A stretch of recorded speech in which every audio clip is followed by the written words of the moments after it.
안녕하세요.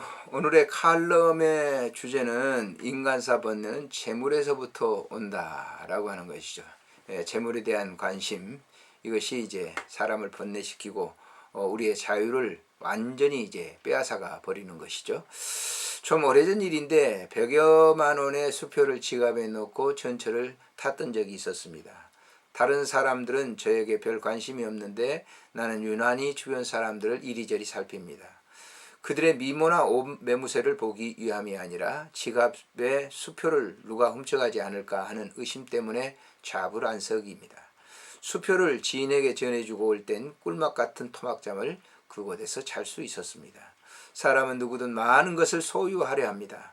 소유하면 그것이 안락해 해줄 줄 알기 때문입니다. 그러나 뭐든 소유하면 그때부터는 불안하게 됩니다. 특히 돈이 그러합니다. 부자들은 평안한 단잠을 그것 때문에 이룰 수가 없습니다. 그래서 갑부들은 평범한 사람들보다 수명이 길지 않다는 통계도 있습니다.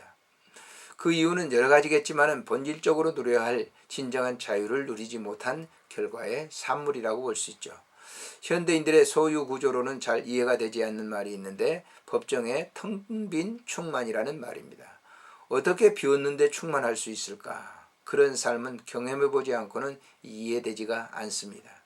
선종사를 보면 방거사라는 특이한 선자의 이야기가 있는데 8세기 때 살다간 제가 신자인데 마조의 법을 이었으며 그의 어록이 전해질 만큼 아주 뛰어난 삶을 살았던 사람입니다.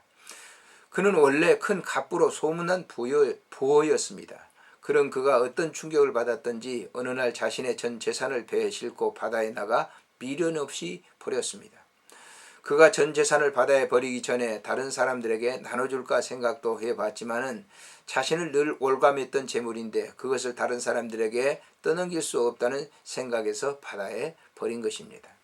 그는 살던 대저택도 버리고 아주 조그마한 오목살이로 옮겨갑니다. 그는 먹고 살기 위해 대나무 조리를 만들어 장에 내다 팔아 생계를 이어가면서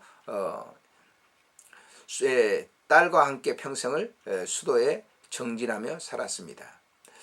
전 재산을 다 버리고 궁상맞게 대조리를 만들어 생계를 꾸려가는 그의 행동을 사람들은 미친 짓이라고 비웃었습니다.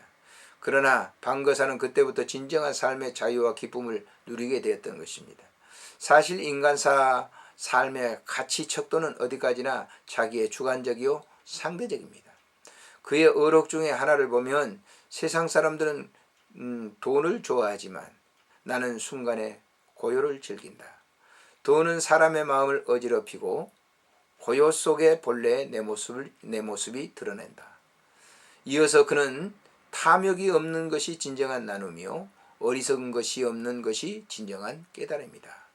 성내지 않는 것이 지게요 잡념 없음이 진정한 구도다. 악을 두려워하지 않고 선을 추구하지도 않는다. 인연을 따라 꺼리낌없이 사니 모두가 함께 반야선을 탄다. 나 같은 범인으로서는 이해가 되지 않는 그런 말입니다. 그의 고백은 진정한 삶의 자유를 누리는 것 같습니다.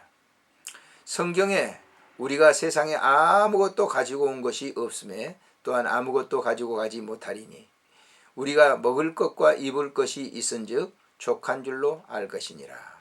부하려 하는 자들은 시험과 올무와 여러 가지 어리석고 해로운 욕심에 떨어지나니 곧 사람으로 파멸과 멸망에 빠지게 하는 것이다.